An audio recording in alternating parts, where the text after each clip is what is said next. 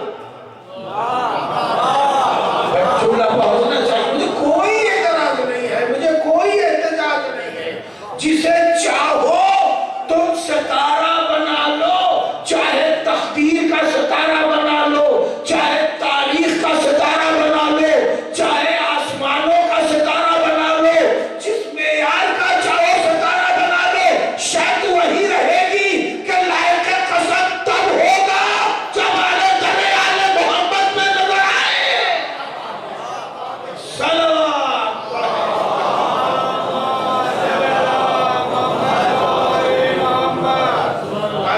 جتنی بھی قسمیں ہیں اس کے پس منظر میں کوئی موقعیت ہے. وہ موقع اصل میں مرحلہ قسم ہے. یہاں شاید ہوتا ہے والشمس وضحاہا, سورج کی قسم اور اس کی تابانیوں کی قسم, اس کی ضیاء باری کی قسم. ایک سورج تو ہے نہیں, تو لاکھوں کروڑوں سورج ہیں, تو پھر کون سی قسم کی بات خاص ہوئی؟ مگر یہ قسم ہے ذات رسالت کی, اور ضیاء باری ہے خطبہ قدیر کی. وضحاہا یہ دوہری قسم, سورج کی قسم اور اس کی ضیاء باری کی قسم. وہ یہ کنایا ہے میرے رسول کی قسم اور ان کے خطبہ قدیر کی قسم. والقمر اذا تلاہا, اور چاند کی قسم جو اس کے پیچھے پیچھے اس کے پیچھے پیچھے آئے. بھئی توجہ ہے, ایک پھر لفظ اختیار کر رہا ہوں کہ ستارہ اس وقت لائق قسم ہے کہ در اہل بیت پر آئے. چاند اس وقت لائق قسم ہے کہ جب سورج کے بلا فصل آئے. اللہ کو فصل گوارا نہیں ہے. سلوات پڑھ لیں محمد والے.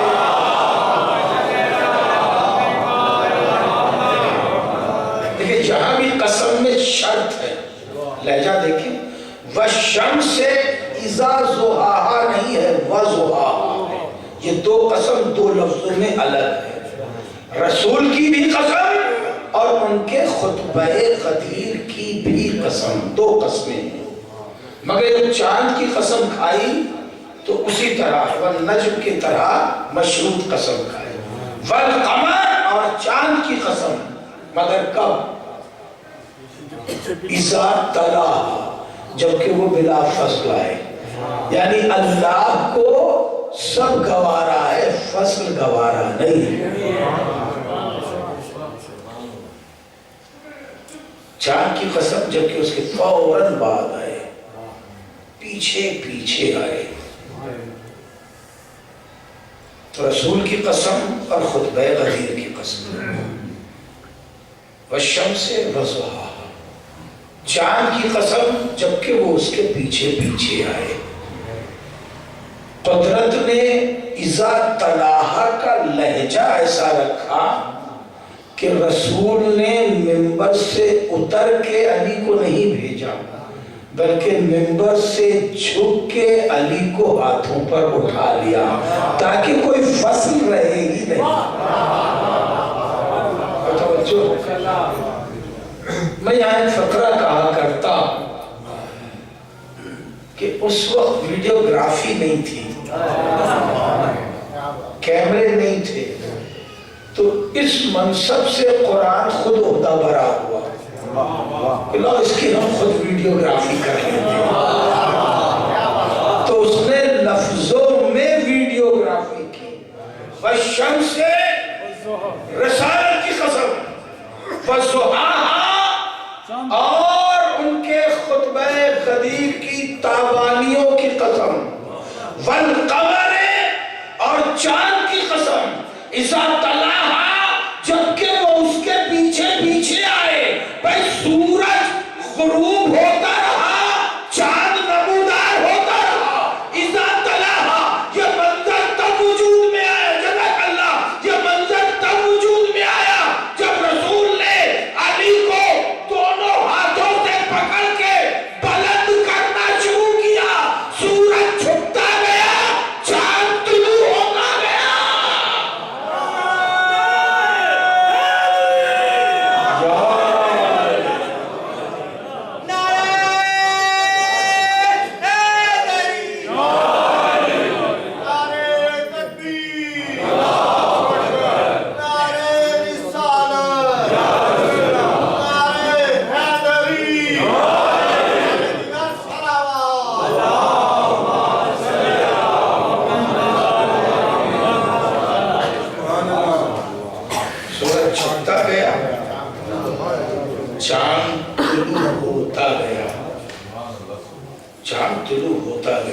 منظر اب ایسا ہے کہ صرف چاند ہی دکھ رہا ہے، رسول نظر نہیں آ رہے،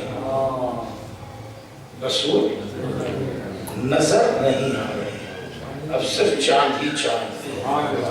بہت غور بھی کیا تو تاریخ نے منظر کشی کرتے ہوئے، کیونکہ احرام میں ہے، لباس وہی ہے، تو منظر کشی کرتے ہوئے روایت نے یہ لفظ لکھا کہ اس قدر بلند کیا کہ سپیدیے بغل نمودار ہوئی، یعنی اب رسول نظر نہیں آ رہے، یا علی ہے یا رسول کا ذرا سا پہلو دکھ رہا، رسول نظر نہیں آ رہے، اس طرح بلند کر دیا اور آواز دی، من کنتو مولا فہذا علی مولا، جس کا میں مولا ہوں اس کے علی مولا ہے۔ بلا وجہ ہر مجلس میں ایک ہی بحث ہوتی ہے کہ لوگ اقرار ولایت نہیں کرتے، روز اقرار ولایت نہیں کرتے، رسول نے کب کہا کہ سب کریں؟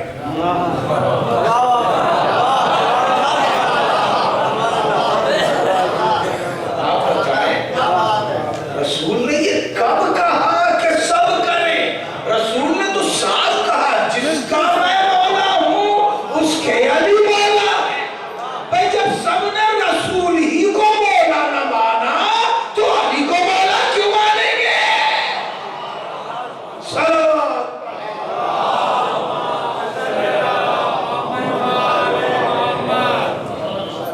اس سورہ میں کئی آیتیں جو ہیں وہ مولائے کائنات کے حوالے سے، یہ آیت اذ بعث اشقاہا، اس آیت کے سلسلے سے بھی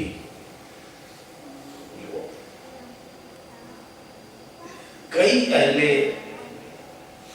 سنت حنفی راوی ہوتے ہیں، یہاں تک کہ سلیمان قندوزی نے بھی لکھا کہ رسول نے مولائے کائنات کو بلایا اور کئی عالی صاحب کے بارے میں تو جانتے ہیں کہ سرکار آپ فرمائے کہ یہ بتاؤ دنیا کا سب سے بدترین ظالم کون ہے؟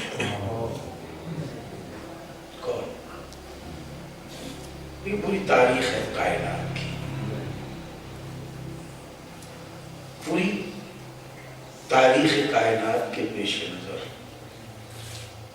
اب مولا فرمایا سب سے بدترین وہ ہے کہ جس نے ناقہ صالح کو قتل کیا۔ دیکھیں وہ انسان کا قاتل نہیں ہے، براہ راست انسان کا قاتل نہیں ہے، ناقے کا قاتل، مگر پس پردہ پوری قوم کا قاتل ہے، پوری امت کا قاتل ہے، وہ ایک کا پہلا وہ ہے۔ اور یا علی دوسرا اذ بعث اشقاہا، شقاوت کی اور گناہ کیا کہ دوسرا وہ ہے یا علی جو تمہاری ریش کو تمہارے خون سے رنگین کر دے گا، وہ ہے عبد الرحمن ابن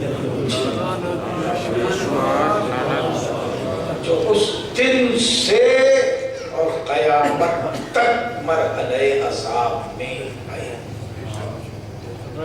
اب اس کے بعد دیکھیے یہ روزے قربانی یہ سورہ پڑھوایا کیوں جا رہا؟ اب قدرت نے چھوٹی سی داستان شروع کی، کسبت ثمود بتقواہا، بات ماضی سے ہو رہی ہے مگر قدرت قانون بنا رہی ہے۔ اذ بعث اشقاہا کسبت ثمود بتقواہا اذ بعث اشقاہا، اب داستان قدر شروع کری، فقال لهم رسول اللہ ناقۃ اللہ وسقیاہا، اس قوم سے ان کے رسول نے کہا، وہ قانون سنیے، واقعہ ناقہ صالح کا ہے، اس قوم سے ان کے رسول نے کہا یہ اللہ کا ناقہ ہے، ناقۃ اللہ ہے، اللہ کا ناقہ ہے۔ اللہ میں کیا اس ناقے کو چرانے کے لیے آتے تھے؟ نہیں، چرانے کے لیے نہیں آتے تھے۔ تو کیا صرف اسی ناقے کے اللہ میں خالق ہیں اور کسی ناقے کو انہوں نے نہیں پیدا کیا؟ تو اسی ایک کو اللہ کا ناقہ کیوں کہا گیا؟ ہر اونٹ اللہ کا بنایا ہوا ہے، مگر کچھ تناظر وہ ہے کہ جس کی وجہ سے وہ ایک ناقہ اللہ کا ناقہ ہے۔ نہیں جملہ پہنچنا چاہیے، یعنی وہ جو وجود میں آیا ہے غیر فطری قانون کے تحت آیا ہے نا؟ پہاڑ شگافتہ ہوا اور اس سے ناقہ برآمد ہوا، وہ کہاں تھا، کیسا تھا، کیا تھا، بقیہ اللہ جانے۔ منظر یہ ہے کہ وہ پہاڑ شگافتہ ہوا اور اس سے ایک ناقہ بچے سمیت برآمد ہوا، تو یہ ناقہ کہلایا اللہ کا ناقہ۔ پہاڑ ایک پہاڑ ہے، بس ایک پہاڑ ہے، اطراف شام کا شگافتہ ہوا اور اس سے ایک ناقہ برآمد ہوا، تو یہ اللہ کا ناقہ ہے۔ اللہ کے گھر کی دیوار شگافتہ ہو اور اس سے مائے بچے کو لے کے برآمد ہو تو نہ وہ ید اللہ کہلائے، نہ فضل اللہ کہلائے، نہ وجود اللہ کہلائے۔ ناقہ تو اللہ کا ناقہ ہو، کوئی ہاتھ اللہ کا ہاتھ کیوں نہیں ہو سکتا؟ ایک صلوات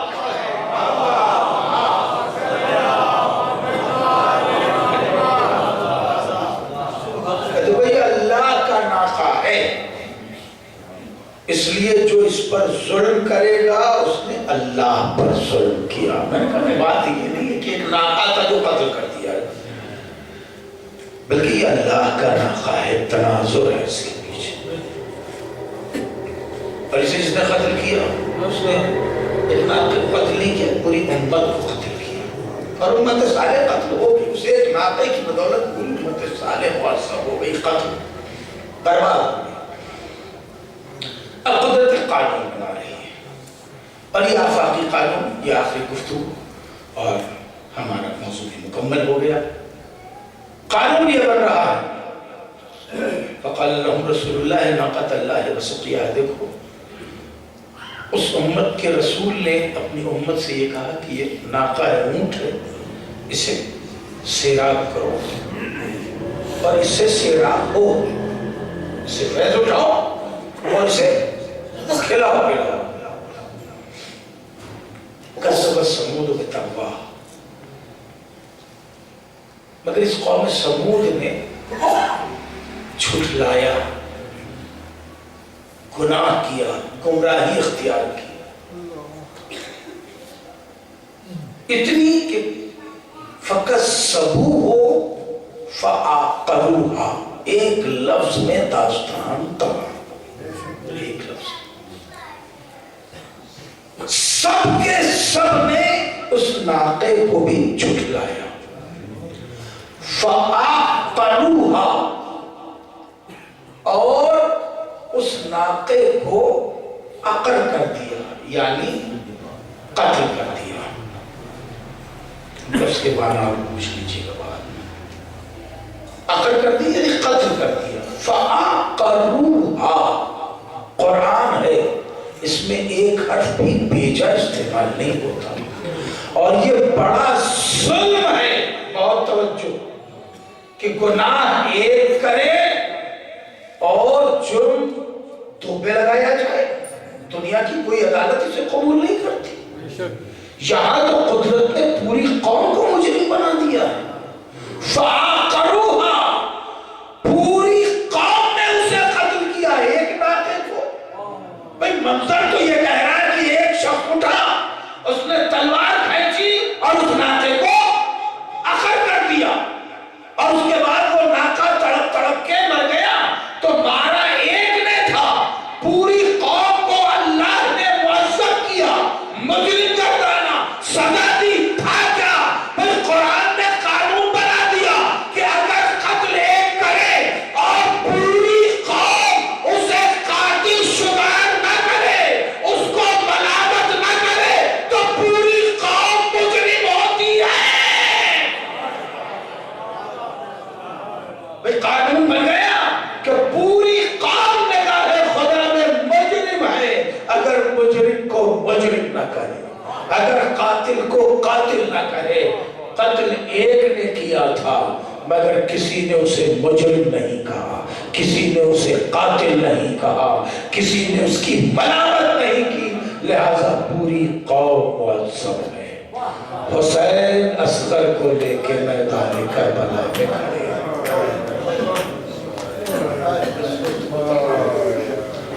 حسین اصغر کو لے کے میدان کربلا میں کھڑے ہیں۔ یہ حسین کا ناقہ صالح ہے۔ اگر تمہارے ذوق ناقص میں میں گنہگار ہوں تو بتاؤ اس نے کیا کیا ہے؟ فَكَذَّبُوهُ فَعَقَرُوهَا، آواز گونجی اقطع کلام الحسین، ایک 3 پھل کا تیر حسین کی طرف چلا۔ کس نے حرملہ کی ملامت کی؟ کس نے حرملہ کو قاتل کہا؟ حسین نے تو اصغر کو دفن بھی کر دیا۔ بس عزیز و گفتگو تمام آج کی، دفن کر کے حسین پھر خیمے میں آئے۔ یہ میرے آقا کی دوسری رخصت ہے۔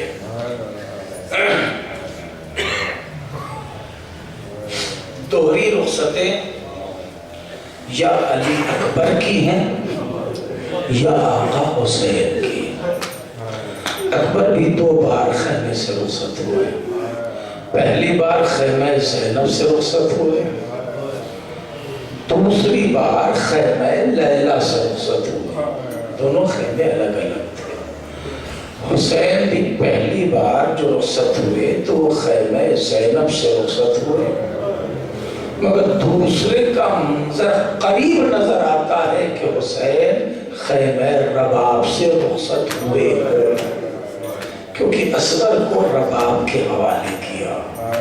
اور حسین جب خیمے سے پھر رخصت ہو کے نکلے، گھوڑے پہ سوار ہوئے، گھوڑا آگے نہیں بڑھا، ذوالجناح ٹھہرا ہوا ہے، حسین بھی تھکے تھکے سے سر جھکائے ہوئے بیٹھے۔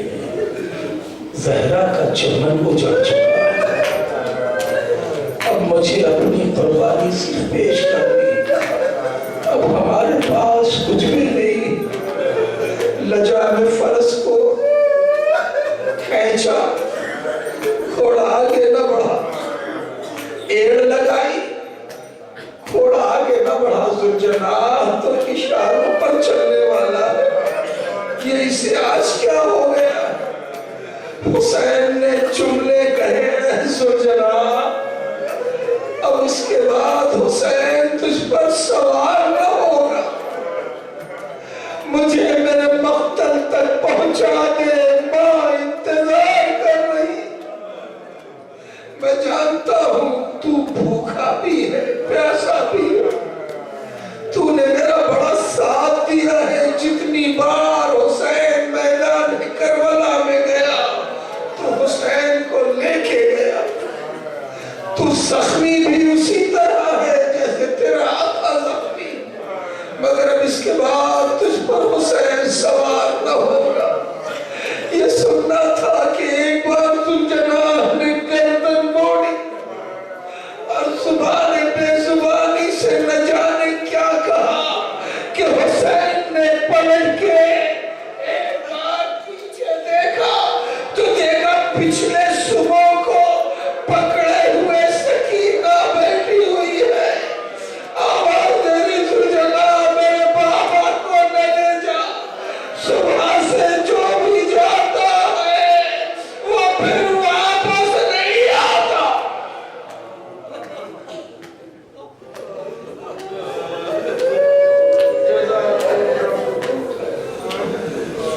آپ مساف سے عزادارو زہرا کو فرصہ دے دو،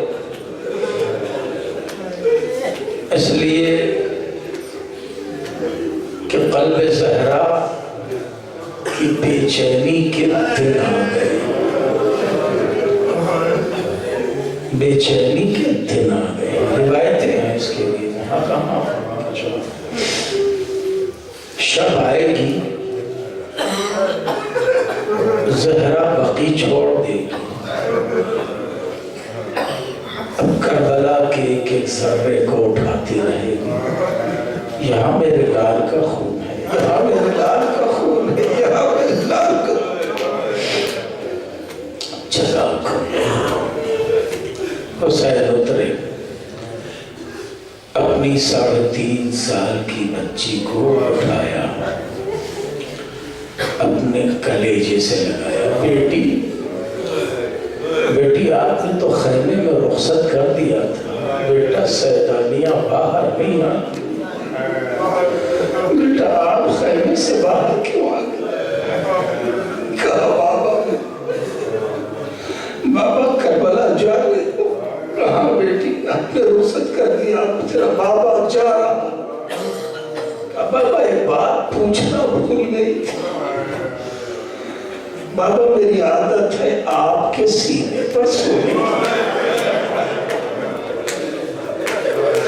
بابا نہ آؤ گے تو سکینہ سوئے گی کہاں؟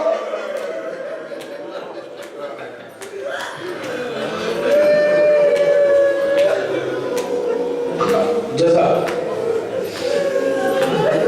ساتھ میں خدا کسی بات میں کرے گا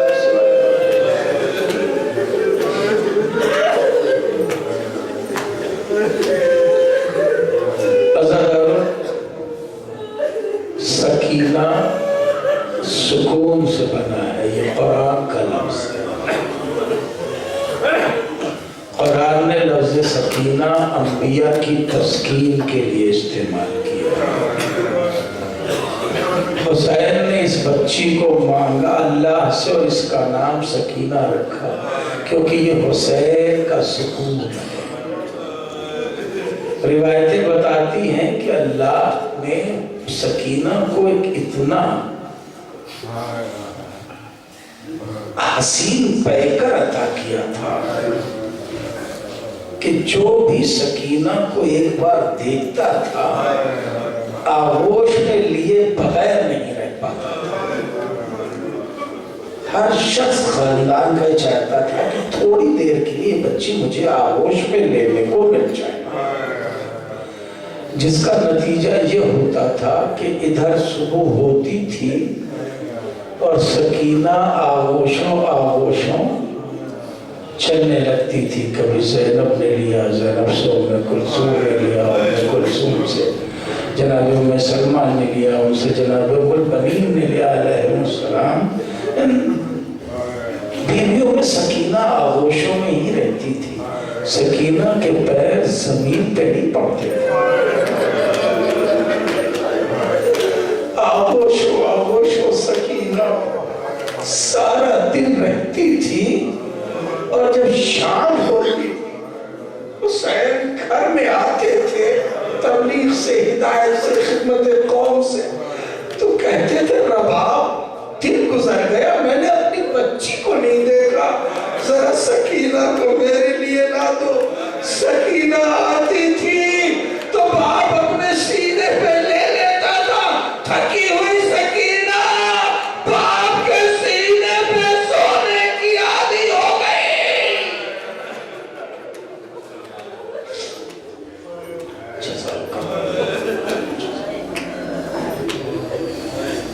اب وہی سکینہ کھڑی ہوئی کہہ رہی بابا جو بھی کربلا جا رہا ہے واپس نہیں آ رہا ہے، بابا یہ بتاؤ میرا امو بھی نہیں آیا، بابا آپ بھی جا رہے ہیں، بابا میں یہی پوچھنا بھول گئی سکینہ سوئے گی کہاں؟ کہ بیٹی ماں کے پہلو میں سو جانا، ماں کے پہلو میں سو جانا۔ صاحب اولاد ہو، بچوں کی پرورش بھی کی ہے، ہر جملہ کہنے کے لیے نہیں ہوتا۔ سکینہ نے کہا بابا ہم اماں کے پہلو میں کیسے سوئیں گے، وہاں تو میرا بھیا علی اصغر سوتا ہے، میں تو آپ کے پاس سوتی ہوں۔ کہا میری لاڈلی آج سے تیرا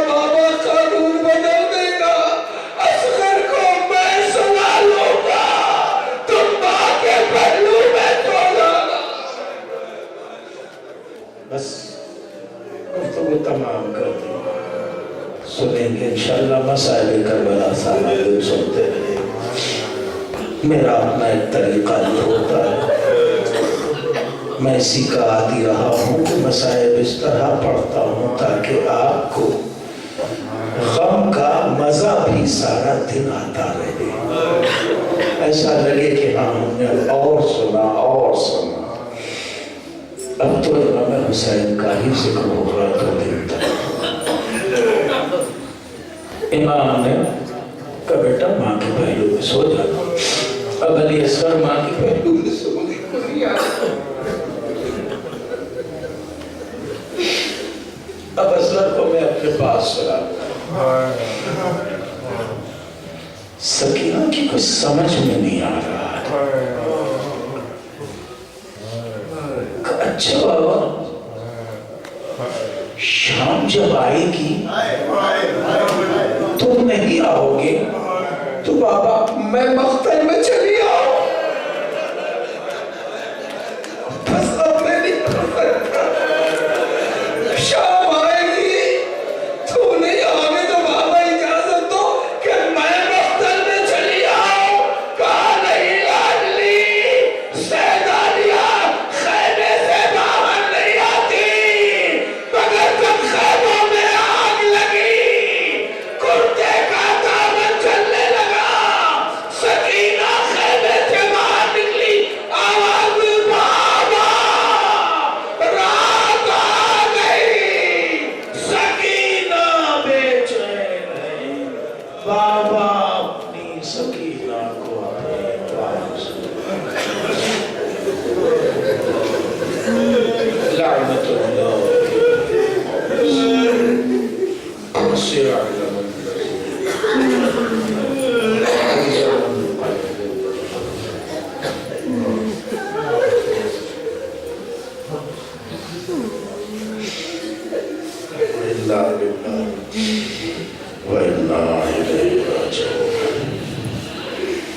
ربنا تقبل منا انك انت السميع العليم. پہلے والے تجھے محمد و آل محمد علیہ السلام کا واسطہ, شہدائے کربلا کا واسطہ, قربانی امام مظلوم کا واسطہ, تمام مومنین مومنات جہاں میں ہیں جان مال عزت و آبرو کی حفاظت فرما. آنے والے تمام عزادار کی حفاظت فرما. ان کے محافظین کی حفاظت فرما. پالنے والے دشمنوں کے منصوبوں کو نیست و نابود فرما. پالنے والے تمام مومنین و مومنات کی حاجات دنیاوی اور اخروی کو پورا فرما. پالنے والے جو مصروف زیارت ہیں ان ظاہروں کی بھی حفاظت فرما. شاہد مقدسہ کی بھی حفاظت فرما. پالنے والے جو بیمار ہیں انہیں شفاء کامل و عاجل جو مقروض ہیں ان کے قرض کی ادائیگی فرما. پالنے والے